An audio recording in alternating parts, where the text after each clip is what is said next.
Hello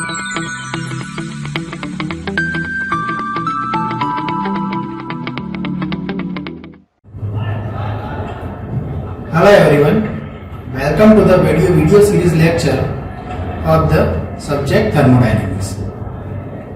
I am Deep Patel from the LJ University. So, as you all know, we were discussing about the chapter number 6, that is equation of state.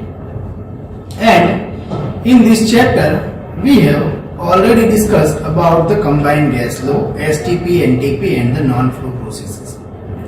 And in the last lecture, we have discussed about these two processes, constant volume process and constant pressure process. Now, today we will discuss about the constant temperature process and then we will start some numerical problem. But before going to start this constant temperature process, I am going to revise the formula of the constant volume process and constant pressure process. Okay, so that will help us to calculate the numerical problem. So for the constant volume process, remember this formula that work done will always 0. Then the change of internal energy will be mCv minus T1. Next, the heat transfer will be mCv delta T, or also we can write del Q equals to del W and del Q equals to du, and du is the mCv minus T1. So directly you can write heat transfer equals to mCv delta T. That is the correct equation. And the relation between the PVT, that is pressure, volume and temperature, is the P1 V1 upon T1 is equals to P2 V2 upon T2. You can write V1 equals to V2. So finally you will get P1 upon T1 equals to P2 upon T2. Similarly, for the constant pressure process, we can write some formulas, like we can write that work done for the constant pressure process, that is PV2 minus V1. Similarly, you can write internal energy mCv delta T. You can write relation between PVT, that is P1 V1 upon T1 equals to P2 V2 upon T2, but pressure is constant, so we can write V1 upon T1 equals to V2 upon T2. Finally, you can write the heat transfer for this process, that is mCp minus T1, that is our final equation. And the change of enthalpy for constant volume and for the constant pressure process is same, that is mCp delta T. So we have already derived these formulas. Now let us start the discussion about constant temperature process. What is constant temperature process? Simple, we know that from our previous discussion about the Boyle's law, when the temperature remains constant, we can directly write that pressure will be inversely proportional to the volume. Simple, we can say that when the pressure is increased, ultimately volume is decreased, or when the pressure is decreased, volume will be increased. So here you can see in this diagram, here you can see when the gas is moves from state number 1 to state number 2, ultimately what is happens here, the volume is decreased, or we can say that when we are moving from 1 to 2, volume is increased. Okay, instead of V2 and V1, we can write V1 and V2. Okay, and P1 and P2. So for the state number 1, we can write V1 V1, and for the state number 2, we can write P2 P2. Okay, here we have to slightly change this. So ultimately what happens, the temperature will remains constant, the gas is moves from the state number 1 to state number 2. Okay. So we can write the formula of the work done for this isothermal process or for the constant temperature process. You have to remember these names. Okay, constant volume process is known as isochoric process, constant pressure process is known as the isomeric process, and constant temperature process is known as the isothermal process. Okay, so we can write here the formula of the work done equals W equals to PdV, that is our standard formula that is comes from the first law of thermodynamics. So we can write W equals to P into dV. Now if we integrate it, here pressure and volume both will be changes. Okay, so we can write here for the constant temperature process from the Boyle's law, we know that pressure into volume equals to constant, P V equals to C. So we can write P equals to C by V. So we can replace this P by C by V, and we have to integrate it from the V1 to V2. Now when we integrate it, we can get the logarithm. We know that 1 upon V will be ln V. So ultimately when you put higher limit and lower limit, you can directly get this equation W equals to C log V2 minus V2 upon V1. Okay. Also we can replace this C by our P1 V1 by our property pressure and volume. So we can write here instead of C, we can write P1 V1 ln V2 by V1. Okay, so this is the final formula of the work done for the isothermal process. Okay, now we know that the characteristics gas equation. And what does the characteristics gas equation says? PV equals to MRT. So we can replace here P1 V1 by the MRT1. Here M and R are the constant value. So ultimately for the state number 1 we can write temperature T1. So we can write P1 V1 instead of P1 V1 we can write MRT1 ln V2 by V1. Now V2 by V1 is the compression ratio. So instead of V2 by V1 we can also write the compression ratio R. That is also correct one. Now the next is the change in internal energy. So the standard formula of the change in internal energy is mCv T2 minus T1. But here for this constant temperature process, the temperature is not changing. So ultimately we will get no change in the internal energy. So finally internal energy will be 0. Now next one is the heat transfer. So we know the formula of heat transfer, del Q equals to del W plus du from the first law of thermodynamics. So ultimately here the internal energy will be 0. So finally we can write del W equals to del Q. So simple, you can see. In the constant volume process, if you remember our previous lecture, in the constant volume process what happens? The work done was 0. Okay, so you will get the del Q equals to del U. And in this process, constant temperature process, ultimately the internal energy is 0. So finally you will get del Q equals to del W. So process by process heat transfer is varies. Okay. So here you can write del Q equals to del W, and what is the value of del W? We have already derived in your previous slide, that is MRT ln R or ln V2 by V1 you can write. Okay. Now next is the change in enthalpy.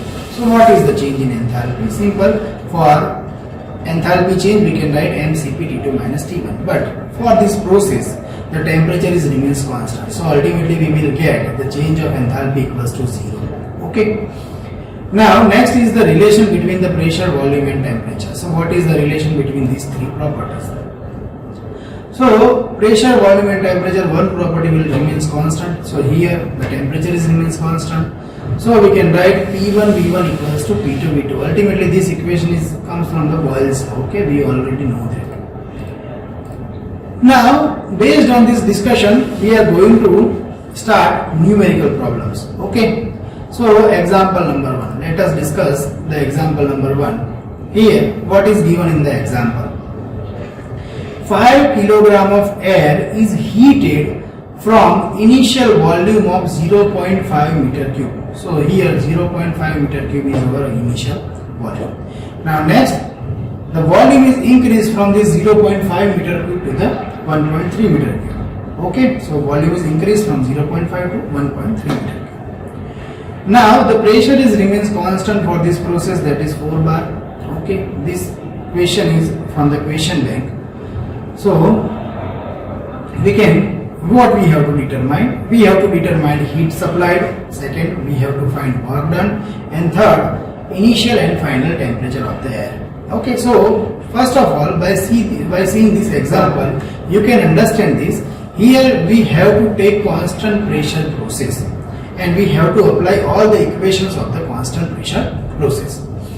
So for the constant pressure process, we know that what is the value of work done? That is P V2 minus V1. What is the value of heat supply? That is mCp delta T. And initial and final temperature we can get from the characteristics gas equation, that is PV equals to MRT. Okay. So let us start the calculation. So first, here all the data which is given I have written here, and what we have to find Q, W and T2 and T1. So we can apply first PV equals to MRT equation, and from the equation we can get the value of T1 directly. So here you will get T1 equals to 139.37 Kelvin. Okay. Now next is the V1 upon T1 equals to V2 upon T2, and from this we can get the value of T2, because here the pressure is constant, and when the pressure remains constant, we can directly write V1 upon T1 equals to V2 upon T2. So ultimately we will get the value of T2. Okay, this is very simple equation. Now next we have to find the heat transfer. So for the heat transfer you can directly write mCp T2 minus T1. Okay, and when you write mCp, value of Cp, m, T2 and T1 you already know. So finally we can get the answer of Q equals to 1120.52. You can see in this slide. Now the third one is the work done. What is the work done? Work done is equals to P V2 minus V1. V1 and V2 we already know. We already know the value of pressure. So finally we can directly by putting the value in this formula we can get the answer. The work done is 320 kilojoule. Okay, very simple question, very simple answer. Now next one is the example number 2. This is important example. Okay, what they have given in the example that 5 kilogram of air is heated from 25 degree to 150 degree Celsius.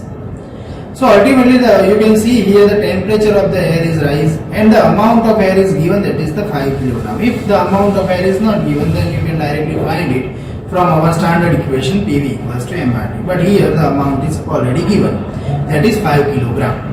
Okay, what we need to determine here, you can see here what we need to determine. We have to determine the specific heat, change of internal energy and the change of enthalpy. So let us start. How we can calculate specific heat means Cp and Cv we have to calculate here. So all the data is given.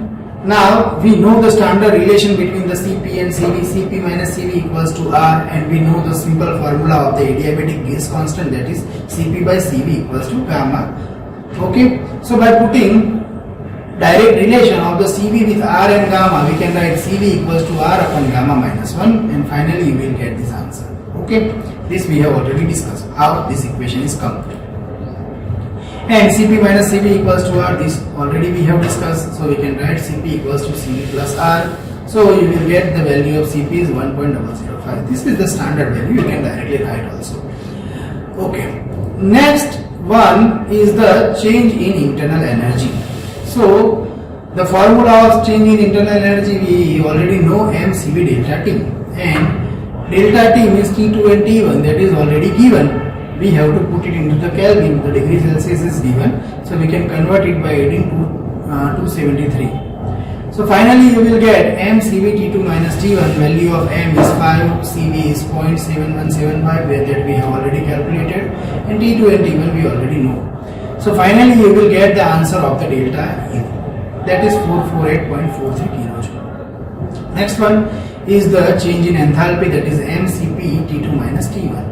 Okay, T2 and T1 is already given, and Cp value we have already find, that is 1.005, and mass of the gas, that is 5 kilogram, is already given. So finally you will get delta H, that is 627.81 kilojoule. Okay, so this is the final value of the delta H. Now let us move towards our example number 3, and this is the last example of this lecture. What is given? The cylindrical vessel of 1 meter diameter and 4 meter length has hydrogen gas at pressure of 100 kilopascal. So by seeing this dimension you can calculate the volume. Okay, because the cylindrical vessel and 1 meter diameter and height, that is the length, is given 4 meter. So pi r square L, you can find from this equation, you can find the volume of this vessel. And if your volume is given, and always you know if the cylindrical vessel is given, then it is the rigid vessel, so the volume will not change. Okay, so volume will remain constant. So cylindrical vessel, diameter and length is given. Next, here in the vessel hydrogen gas is filled, so you have to find the value of R for the hydrogen gas. Next, 100 kilopascal and 27 degrees Celsius, so the pressure and temperature is also given. And finally, when you supply the heat, the pressure is rise from the 100 kilopascal to 125 kilopascal, so the pressure is also rising. Okay, so you can see here all the values are given, Cp and Cv. So from the help of the Cp and Cv you can calculate the value of R for the hydrogen gas. Okay, So first of all, as we have already discussed, we have to calculate first of all volume of the cylinder, and the volume of the cylinder is pi r square L. Okay, so pi into r radius, diameter is given, so you can convert it into the radius, that is 1 meter diameter, so we can write here 0.5 meter radius, so 0.5 square into 4. So finally you will get the volume of the cylinder is 3.14 meter cube. Okay, so this is the final volume of the cylinder, and remember this thing, always the cylindrical vessel has a fixed volume. Okay, so this volume will be not changed, and if the volume is not changed, then you can apply the relations of the constant volume process in this numerical problem. Okay, so we can find the R from this Cp minus Cv. Cp minus Cv is equals to R, and R equals to 4.124 kilojoule per kilogram. Now by applying constant volume process, we can write the relation of the pressure and temperature as P1 upon T1 equals to P2 upon T2. So we can find the T2 is equals to 375 Kelvin. Now next PV equals to MRT1, so pressure volume MRT1, you will get here the mass, that is 0.2537 kilogram. Now here we have to find the heat supply. So we know what is the formula of the heat supply for the constant volume process, that is mCvT2 minus T1. So we can write mCvT2 minus T1, and here you can see by putting all the values you will get the heat supplied equals to 193.83 kilojoule. Okay, so finally in this lecture we have discussed about the constant temperature process, and based on the constant volume process and constant pressure process we have discussed some numerical problems. Okay, so hope you have get clear idea about the constant volume, constant pressure and constant temperature process. We will meet in the next lecture. In the next lecture we will discuss about the adiabatic process and the polytropic process. Till then, take care, bye bye, thank you so much.